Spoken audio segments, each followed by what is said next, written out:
welcome again, bem-vindos de volta, alunos do primeiro ano. Estamos com a nossa aula 14.2 de Review and Exercise sobre o tema de modo imperativo. Imperative form, a gente viu sobre esse tempo verbal muito fácil, muito simples, onde você vai usar bastante verbos e esses verbos eles vão vir sempre sem aquela partícula to, aquele to onde deixa o meu verbo no infinitivo. Então, colocando aqui a imagem atrás de mim, você vai relembrar lá a aula 14, que teve o título de Let's Take a Look, vamos dar uma olhada, que também é uma forma aí do imperativo, inclusive uma forma do imperativo de você se incluir no imperativo, porque quando você fala let's, você está falando de você também, porque vamos, que inclui você e mais outras pessoas. E aí o imperativo, ele tem alguns contextos que ele vai ser utilizado, a gente viu eles e vamos relembrar aqui agora. Então, o imperativo é usado para falar de ordens, de warnings, que você tem aí essa questão do warnings, que são os avisos de algum perigo iminente. Temos o make a request, ou seja, fazer um pedido. Temos também advice, que é a questão ali do conselho. Então, o modo imperativo ele vai ser feito através do uso de um verbo, sem o to, como eu falei para vocês. E esse verbo ele pode vir no início, ele pode aparecer depois, uma palavra pode vir antes. A gente viu lá aquela questão do never stop moving, nunca pare de se mover, onde o verbo é o stop. E o never veio antes, mostrando aí que pode sim ter uma palavra antes, mas você não costuma colocar um pronome pessoal. Tem algumas situações que você vai colocar o pronome pessoal aí, então palavras como somebody, all, everybody, everyone, onde você está falando para um determinado grupo de pessoas. Mas geralmente você não usa pronome pessoal nessa questão. E quando tu usa pronome pessoal, lembra lá que ele vai trazer uma carga um pouco assim, rude, mais do que o normal, porque o imperativo, inclusive, sem a presença do please, do por favor, ele pode parecer um pouco rude na hora de falar, porque geralmente comandos, ordens, você fala de uma forma um pouco mais...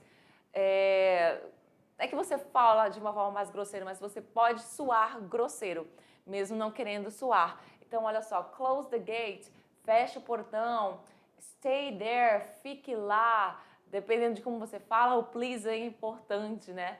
Então, eu mesma, por exemplo, se eu não falar, por favor, a pessoa vai entender, vai achar que eu estou brigando com ela, mas é só a entonação que cada um tem na hora de falar. Então, warnings, temos aí como warnings, que são os avisos. Look out, don't touch there, ou seja, presta atenção, não toque lá. Don't jump, não pule. E aí você tem a presença do don't aqui. O que é esse don't? O don't é a forma negativa de você fazer frases com o imperativo. A forma negativa vai sempre ser usada através do don't. Do, not ou apenas o don't, que é essa questão aí da negação, desse verbo auxiliar formado pelo not também. Então, ele vem antes do seu verbo, que é o verbo da ação do imperativo. Sempre vem antes. Temos aqui como advice, mais um com don't aqui. Don't drink.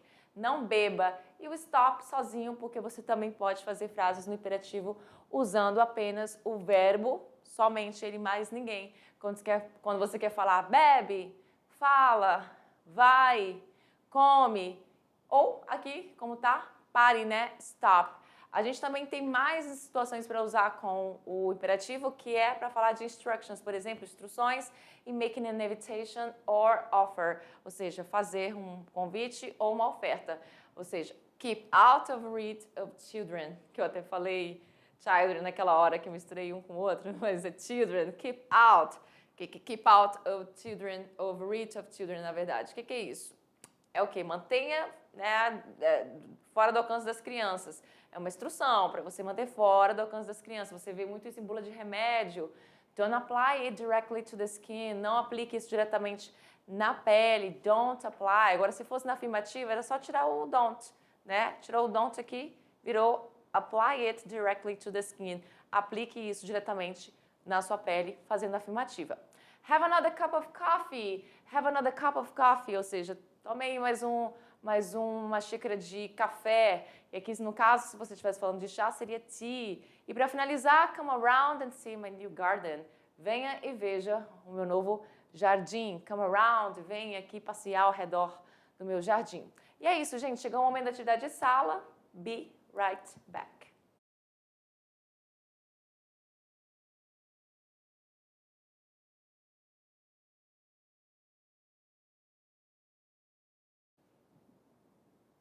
I'm back, estou de volta. Let's correct. Let's tirar nossas dúvidas aí, vamos tirar nossas dúvidas. E esse let's aí eu uso bastante, né, com vocês, que faz parte aí do modo imperativo quando eu também estou me incluindo. Eu falo, vamos tirar as dúvidas, mas não estou falando de mim, né? Você vai tirar suas dúvidas aqui e a gente começa aí com uma atividade que tem um quadrinho, né, uma comic strip. Esse quadrinho vai ter aí uma pergunta sobre ele, que na verdade não é exatamente uma interpretação de texto, tá? Mas tem aí a historinha do quadrinho de qualquer forma. Vou lá para a tela para fazer a leitura para vocês now. Bora lá. Olha só. Primeira coisa que a gente vai fazer é a leitura, porque eu sei que não tem a ver com a interpretação de fato dessa tirinha, então vamos fazer a leitura só mesmo para a gente saber o que significa esse quadrinho. Olha só, tem dois rapazes aí, aparentemente, pelo que você pode ver pela imagem e pela imagem mesmo, né? Você consegue ver que se trata de um trabalhador e do seu chefe. Né? Você vê a postura dos personagens, você vê o lugar que eles estão, então você já consegue dar uma imaginadinha que tem a ver com isso, e tem mesmo. Ele fala assim, I need a replacement for my company cellular phone. Ou seja, eu preciso aí de... Ele diz que... Não, eu acho engraçado que essas pessoas, né, elas são engraçadas demais. Elas são engraçadas demais. Que ela fala assim, que ela precisa aí de um replacement, que é essa questão de você ter outro no lugar do que você já tem, para o seu lado da companhia. Então ele quer, se eu lembrar da palavra em português, seria ótimo. Ele quer substituir o celular da companhia dele, né, para um outro celular. I need a replacement. I need a replacement for my cell phone. Eu falei cell phone, mas você poderia também falar cellular phone, ou então mobile phone. Não tem problema nenhum. Então ele fala que quer um substituto para o celular da companhia dele, para o celular da minha empresa, né, da companhia, empresa, enfim. Aí ele fala o seguinte, I dropped mine in the... E logo em seguida tem a palavra John. Ou seja, eu derrubei o meu celular, mas ele não completa onde ele derrubou.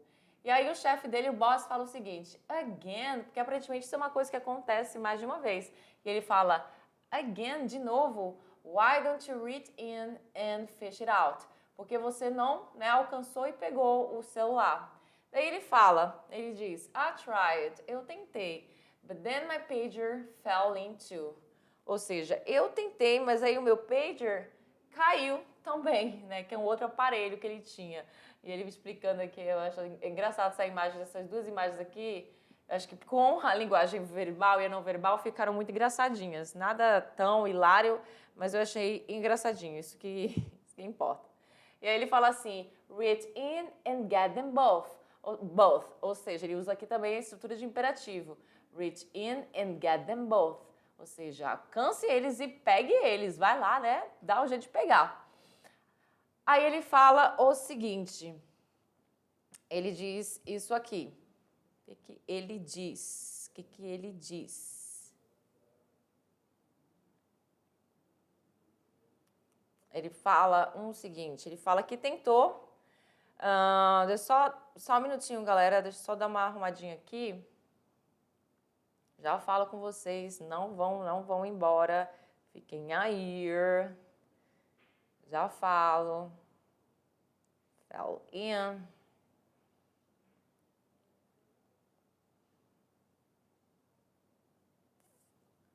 Pronto, resolvido aqui. Então ele fala o seguinte, ele diz bem assim, I tried, of course. Eu tentei, claro, com certeza. Esse of course é claro, com certeza. Ele fala, but when my vast array of writing tools fell in, they kind of wedged. Então ele fala, quando minha vasta gama de ferramentas de escrita caiu, eles meio que atrapalharam. E aí o chefe dele, nervoso, usando inclusive aí a questão do imperativo, fala, try it again, tenta de novo. E aí, essa parte aqui que eu fiquei um pouquinho confusa, porque dessa pessoa aqui, ele foi para essa aqui, que é um cachorrinho, não entendi nada. E aí ele fala o seguinte, where are your glasses? Ou seja, cadê os seus óculos? E aí o carinha fala, shut up, cala a boca. Confesso que essas duas partes finais eu fiquei pouco assim, como é que eu interpreto isso? Como é que daqui ele foi para cá? Mas de qualquer forma, isso não é a importância aqui do nosso textinho, porque a pergunta que eu faço não tem a ver com o final da tirinha, que essa parte realmente eu fiquei um pouco assim, por que aconteceu aqui? O que aconteceu aqui de uma pessoa foi para cachorro? Porque é a mesma poltrona, né? Então não sei exatamente, não entendi essa questão dos óculos, ele perguntar dos óculos. E aí, tá. Não sei se é isso não, mas vamos lá. The expressions read in, get them both, and try it again, represent. Ou seja, eu quero saber as expressões read in and get them both, que aparece bem aqui, que eu até comentei do que se tratava já.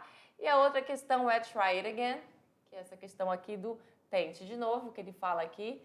Perceba que as duas partes praticamente que ele fala de quê? Obviamente a gente está falando de quê? De imperativo. Claro, essa é muito besta, muito bobinha. Só queria que vocês dessem uma olhada nesse textinho que falasse logo que ele representa imperativo. A gente não está falando de subjuntivo, nem de passado simples, nem de presente simples, nem de presente perfeito, que inclusive isso aqui é só no segundo ano, tá? A gente está falando de imperativo. E justamente nas questões que ele fala do imperativo, ele está com uma cara mais brava, né? O imperativo às vezes leva isso, não é sempre, mas ele pode trazer essa carga aí. Então, nós temos um como respondida no imperativo, tudo fácil. Vamos para 2. Você vai marcar a alternativa aí, você marcaria a alternativa correta. Temos aí please, don't, aí temos o study in English. O que é isso? A gente consegue ver que é o quê? Que é o imperativo. Como eu falei lá para vocês, não é porque eu falei que começa com verbo, que vai sempre começar com verbo, tá? Eu até dei uma pincelada nisso. Não significa que toda frase imperativo o verbo tem que vir na frente. Please pode vir antes, o please pode vir depois, outras palavras podem vir antes também, tudo bem? Dependendo do contexto, como aquele never stop moving, o never, aí ele tá, essa frequência de tempo aí, ela tá vindo antes da própria ação, né, do imperativo. Então temos aí, never não, please don't give up. Será que é isso? Given up, give up, gave up ou be given up. Então a gente tem todas as alternativas e a única que está correta é justamente a que está mais clarinha para você. Qual é que está mais clarinha? É a que você usa o verbo na sua forma normal, sem nenhum sufixo, sem nada nele, sem nenhum tipo de gerúndio, como está aqui na letra L, na sua forma normal. E aqui a presença do up, que vai fazer parte aí do phrasal verb. Então, a alternativa correta é com certeza a letra C, porque você tem o verbo give na sua forma limpinha, sem o to. Então, o verbo give, quando ele nasceu assim. E aí, no imperativo, você vai usar ele assim, porém, sem o to, sem essa partículazinha, tudo bem? Então, não tem S no final, não tem ING, não tem essa estrutura aqui, que é a estrutura do passado, e não tem nenhum be, verbo to be antes do give, muito bem? Então, é isso. Vamos para a 3. A 3 fala o seguinte, qual dessas frases está correta no modo imperativo indicando ordem? Então, todas aqui indicam alguma coisa. E tem uma que tá até errada aqui. A letra C não está muito bacana, não. Mas tem umas que tem umas frases aí que não existe estrutura dessa forma. E tem uma, na verdade, só duas mesmo que tá fazendo mais sentido aí para o imperativo, e olhe lá. Porque a gente tem aqui a que indica a ordem. Qual é que indica a ordem? Quando você fala let's, você já não está falando, não está indicando exatamente uma ordem, né? Porque você está se incluindo na situação. Então não vai ser esse let's, não. Quando você fala I don't go here, você está usando o pronome pessoal, né? E você não usa exatamente o pronome pessoal. E quando o pronome pessoal é usado, você não vai usar com esse I na frente, né? Lembra lá daquele exemplo? Don't you talk to me like that.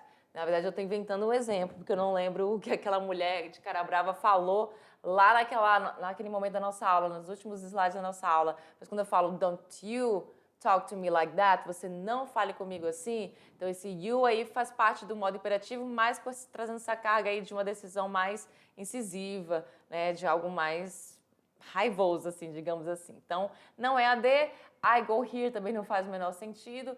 To come here, muito menos, porque esse to aqui não tem que existir. Se fosse só assim, faria sentido. Portanto, é a letra A, minha resposta correta, usando apenas o verbo aqui e a estrutura do here, que é aqui. Come here ou come here significa vem aqui. E na 4, põe as orações no imperativo negativo. Gente, isso aqui muito fácil. Eu não vou escrever, eu nem trouxe a resposta aqui para vocês em animação e eu não vou escrever tudo, porque a única coisa que você teria que fazer aqui, de verdade, sendo bem sincera, é apenas colocar o don't. Você iria colocar esse don't para todo mundo. E onde ficaria a posição dele? Ficaria justamente no início da frase. Então, olha só, bem aqui. Don't, bem aqui fica melhor. Don't speak loud. O que é isso? Não fale alto. Até coloquei um ponto de exclamação aqui. Fale alto, não fale alto. Vamos ficar em pânico. Aí se fosse don't, não teria como colocar o don't aqui. Você colocaria let's not panic aqui na negação daqui. Ah, tá, interessante eu mostrar isso pra vocês. Só aqui eu vou ter que colocar mesmo, não vai ter jeito. Aqui a negação seria um pouco diferente. Tudo bem? Você não colocaria o don't, porque ele não vai entrar nessa questão, porque ele tem esse let's aqui, o que muda um pouquinho. Enquanto todos os outros ficariam com esse don't speak loud. Esse aqui, o último, seria exatamente diferente. Você colocaria como ele? Você colocaria ele com apenas o advérbio de negação. Antes, meu Deus, eu não estou conseguindo fazer esse L não. O que está acontecendo? Agora vai. Agora vai. Let's not panic. Ou seja, não vamos entrar em pânico. Let's not panic. Apenas usando not, que está aqui contraído. Look up the dictionary. Don't look up the dictionary. É só colocar o don't antes aqui, tá? Antes do look. Write your name on your book. Escreva seu nome no livro. Olha só, usa a preposição on aqui, que é usado porque a gente está falando de livro, e o livro é uma superfície, né? Vamos colocar assim. Então, em cima lá, você escreve o nome em cima do livro. Então, don't write your name on your book. E bring the new magazine. O que vai ficar aqui? Don't bring the new magazine. É só colocar esse don't, essa palavrinha aqui, na frente de todas as frases, você tem a resposta. Exceto na letra E, que precisava dele sozinho por causa do let. Ou melhor, do let's. E é isso, gente, aí para vocês as nossas referências. Eu espero que vocês tenham feito essa atividade, tenham acertado tudo. Tá bem fácil, não tem nada difícil. Foi uma das atividades mais fáceis, para falar a verdade. E é isso, tirando a tirinha, né? Que a gente ficou um pouco na dúvida o que é aquele final. Se alguém souber daquele final ali, porque eu fiquei com dificuldade de interpretar aquele final. Bem, é isso. Vejo vocês lá na unidade 2. Mas antes da unidade 2, você sabe, vai ter nossas revisões. A geral para a prova e a revisão também de recuperação. Ela vem um pouco depois aí do início da nossa unidade 2. So, see you next class. Bye, bye.